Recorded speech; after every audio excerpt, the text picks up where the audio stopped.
Hey guys, it's me, Miss Norris, and today I'd like to share a fun springtime read aloud with you of the story, The Tale of Peter Rabbit.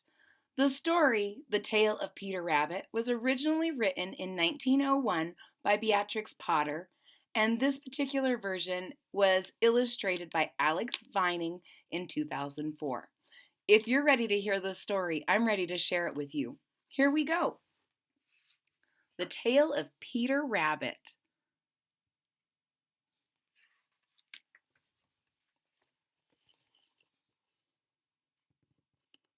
This is Peter and his family.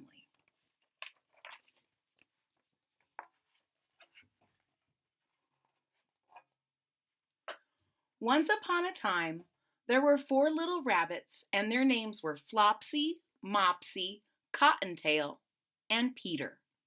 They lived with their mother in a sandbank under the root of a very big fir tree.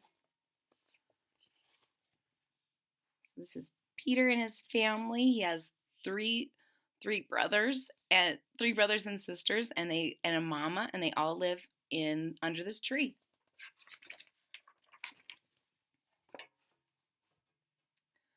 "Now, my dears," said old Mrs. Rabbit one morning, "you may go into the fields or down the lane, but don't go into Mr. McGregor's garden. Your father had an accident there. He was put in a pie by Mrs. McGregor. Now run along and don't get into mischief. I am going out." Then old Mrs. Rabbit took a basket and her umbrella and went through the woods to the baker's. She bought a loaf of brown bread and 5 currant buns. A currant is kind of like a raisin. So Mama tells the little bunnies that they can go out and play, but not to go in Mr. McGregor's garden because their dad had an accident there. And what they don't say is that the farmer didn't like it and they ate their dad. Dun, dun, dun. I'd stay away.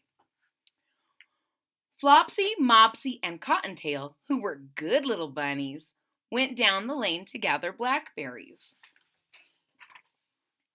So you can see Mama's going down the path with her basket and umbrella, and Flopsy, Mopsy, and Cottontail are picking blackberries.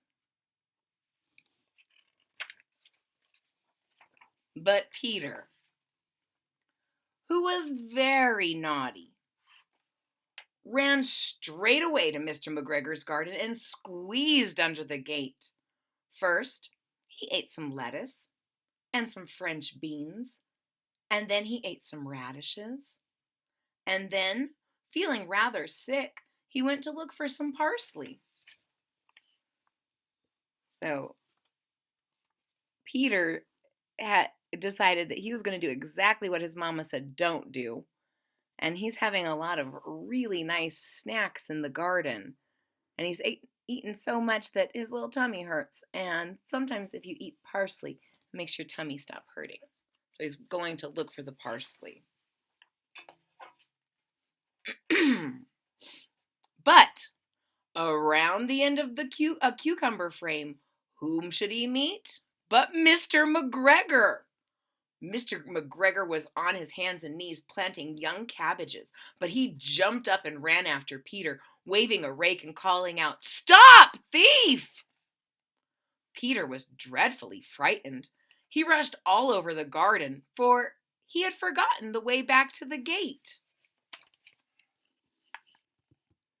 So Mr. McGregor is planting, and he sees Peter and calls him a thief because did Peter pay for any of those cabbages or radishes? And he's chasing him, but Peter doesn't remember how to get out of the garden. Dun, dun, dun!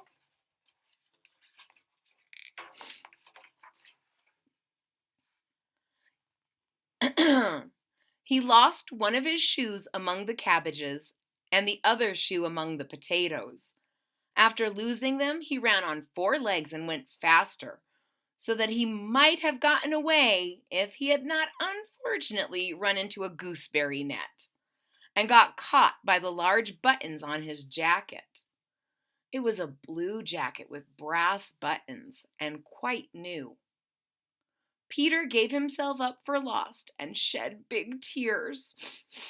But his sobs were overheard by some friendly sparrows who flew to him in great excitement and begged him to try and free himself. So number 1, Peter lost his shoes, which kind of helped. They made him helped him run faster. But then he got caught in a little net and he was crying. I just gave up. And these birds, these sparrows, came and they said, please, please help yourself. Please don't get caught. Some pretty nice birds. Mr. McGregor found a sieve which he intended to put on top of Peter. But Peter wriggled out just in time, leaving his jacket behind him. So Mr. McGregor was going to put this sieve on top of Peter and kind of trap him, but not hurt him yet. And just as he did that, he took off his coat and ran. But now he's lost his brand new coat.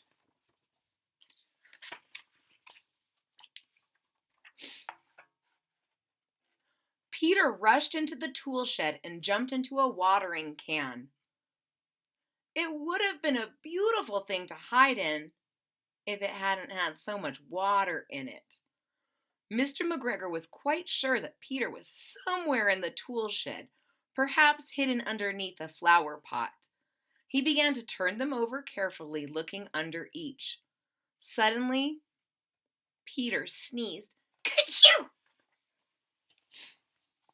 So Peter ran into the tool shed to hide and to get away from Mr. McGregor, but he ended up in this watering can that had water in it.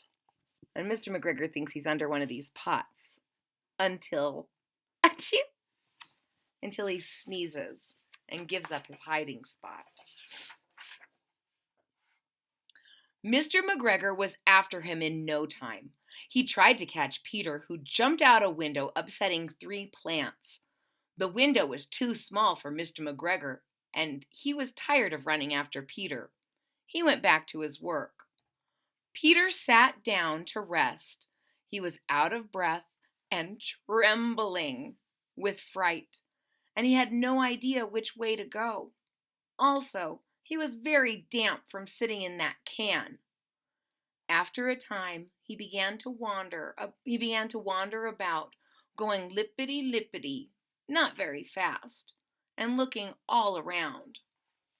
So Mr. McGregor was just about to get Peter, but he jumped out the window, he knocked over some plants, and it turns out that Mr. McGregor and Peter were both very tired. And now Peter is going lippity-lippity, looking for a way out. He found a door in a wall, but it was locked, and there was no room for a fat little rabbit to squeeze underneath. An old mouse was running in and out over the stone doorstep, carrying peas and beans to her family in the woods.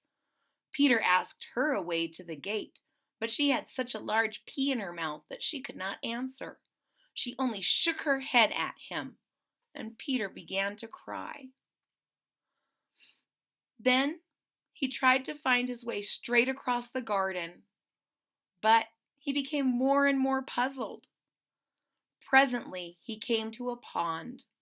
A white cat was staring at some goldfish. She sat very, very still, but now and then the tip of her tail twitched as if it were alive. Peter thought it best to go away without speaking to her.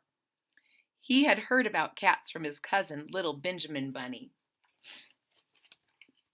So Peter's wandering all through the garden. He's looking for the gate that's way back here, but all he finds is a kitty looking in the water And he's learned from his cousin, another bunny, that cats really aren't best friends with bunnies. They like to chase them. And so he says, I'm not going to talk to this kitty. But he's sad now and he's crying and he's lost and he's scared and tired. He went back toward the tool shed, but suddenly, quite close to him, he heard the noise of a hoe. Scratch, scratch, scratch, scratch.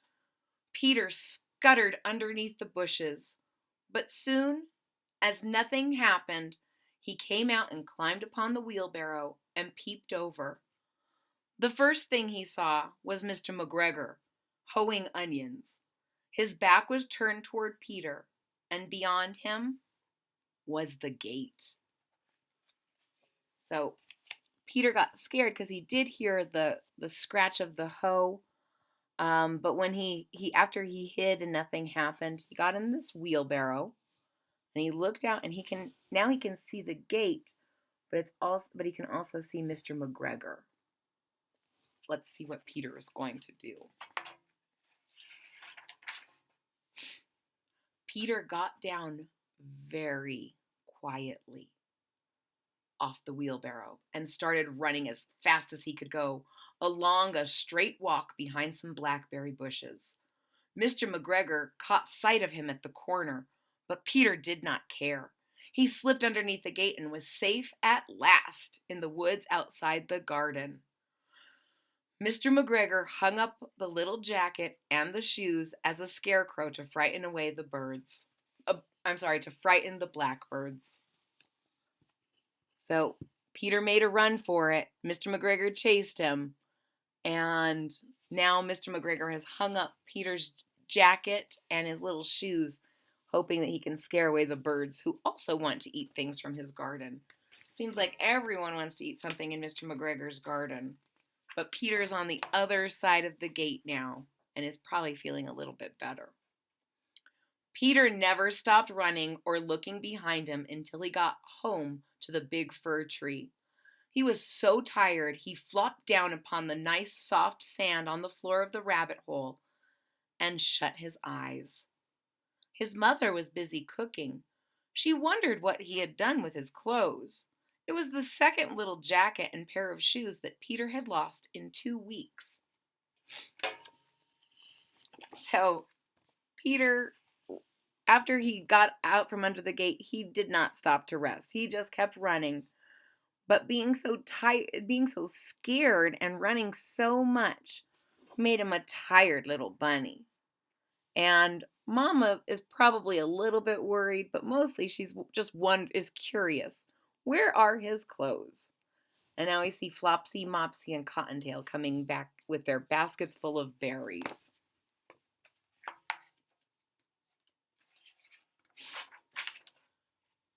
That evening, Peter was not very well. His mother put him to bed and made him some chamomile tea. She gave a dose of it to Peter. 1 tablespoonful to be taken at bedtime, she said. But Flopsy, Mopsy, and Cottontail had bread and milk and blackberries for supper. So that night, our friend Peter, he didn't feel very good. So Mama put him to bed and gave him some chamomile tea, which makes you a little bit sleepy. And his brothers and sister all got to enjoy some bread that Mama got from the baker and some milk that she got in town and the blackberries that they had all picked all afternoon. Poor Peter. No blackberries, no bread or milk, just chamomile tea for our little friend Peter the Rabbit. The end. Ladies and gentlemen, I hope you enjoyed the story of Peter Rabbit and Mr. McGregor. If you did, please hit that thumbs up button at the bottom of the page. If you're already a subscriber, thank you so much for your support. It really means a lot to me. If you're not a subscriber yet, please click that button down at the bottom of the page. And don't forget to click the bell so that you're notified whenever there's new stories. I hope that you all listen to your mamas and stay out of Mr. McGregor's garden, and I hope to see you all again real soon. Bye-bye.